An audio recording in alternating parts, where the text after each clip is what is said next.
Hi, welcome to YoYo TV. Telangana కాంగ్రెస్లో ఆసక్తికర పరిణామాలు చోటు చేసుకుంటున్నాయి.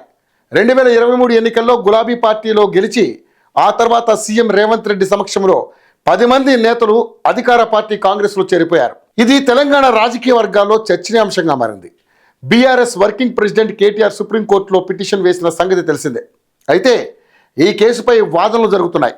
సుప్రీంకోర్టు పార్టీ ఫిరాయింపు అభ్యర్థులపై అనర్హత అంశంపై తుది తీర్పు మార్చి 25న ఇవ్వనుంది. ఇది ఇలా ఉండగా గులాబీ పార్టీ నుండి హస్తం పార్టీకి మారిన నేతల్లో గుబులు మొదలైంది.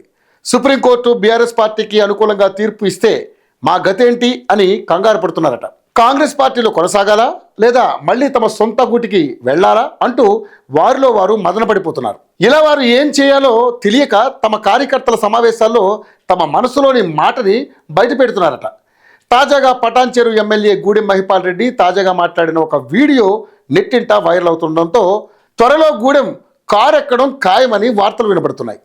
తన అనుచరుల మీటింగ్లో వారితో మాట్లాడుతున్న సందర్భంలో గూడెం మహిపాల్ రెడ్డి నోరు జారీ చేసిన వ్యాఖ్యలు రాజకీయ దుమారాన్ని రేపుతున్నాయి. ఇంతకీ గూడెం ఎలాంటి వ్యాఖ్యలు చేశాడంటే, కార్యకర్తలతో మాట్లాడుతూ కాంగ్రెస్ పార్టీని అవమానపరిచే విధంగా మాట్లాడారు. ఆ మాటలు మీడియాలో ప్రసారం చేయలేనంతగా ఆయన వ్యాఖ్యలు చేయడం కాంగ్రెస్ శ్రేణుల్లో ఆశ్చర్యాన్ని కలిగిస్తున్నాయి. తాను అధికార పార్టీ కాంగ్రెస్లో లేను అని కూడా అక్కడ ఉన్న కార్యకర్తలతో మాట్లాడడం అధికార పార్టీ నేతల్ని షాక్కు గురిచేస్తుంది. అయితే గూడెం వ్యాఖ్యలపై రాష్ట్ర కాంగ్రెస్ అధిష్టానం సీరియస్ యాక్షన్ తీసుకొని ఉందని సమాచారం. అయితే దీనిపై గూడెం మహిపాల్ రెడ్డి క్షమాపణలు చెబుతాడా లేదా బీఆర్ఎస్ పార్టీలో చేరిపోతాడా అన్నది ఆసక్తికరంగా మారింది.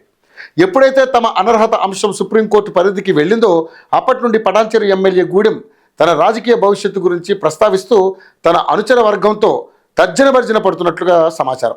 ఒకవేళ బై ఎలక్షన్ వస్తే బీఆర్ఎస్ పార్టీ నుండి పోటీ చేసి కాంగ్రెస్లో చేరిన తమకు ప్రజలు మళ్ళీ తిరిగి పట్టం కడతారా లేదా అనే అనుమానాలు గూడెంలో వ్యక్తమవుతున్నాయట.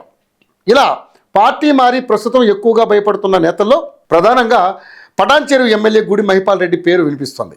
2023 ఎన్నికల్లో కాంగ్రెస్ అభ్యర్థిగా పోటీ చేసి ఓడిపోయిన కాటా శ్రీనివాస్ గౌడ్కు ధైర్యం చెబుతూ మీనాక్షి నటరాజన్ ఇటీవల భరోసా ఇచ్చిన సంగతి తెలిసిందే. గూడెం మహిపాల్ రెడ్డితో ఉన్న విభేదాలని పక్కన పెట్టాలని, పటాన్చెరు నియోజకవర్గంలో పార్టీ బలోపేతానికి కృషి చేయాలని కాటా శ్రీనివాస్ గౌడ్కు ఆదేశాలు జారీ చేశారట. ఇటీవల కొత్తగా బాధ్యతలు చేపట్టిన కాంగ్రెస్ ఇన్ఛార్జి మీనాక్షి నటరాజన్ మొదటి కాంగ్రెస్ విస్తృత సమావేశానికి గూడెం మహిపాల్ రెడ్డి అటెండ్ కాకపోవడం కూడా పార్టీలో అనేక అనుమానాలకు దారితీస్తుంది. కానీ ప్రస్తుతం గూడెం చేసిన వ్యాఖ్యలు సోషల్ మీడియాలో వైరల్ అవడంతో అతడు పార్టీ మారుతాడన్న వార్తలకు బలం చేకూర్చినట్లయింది.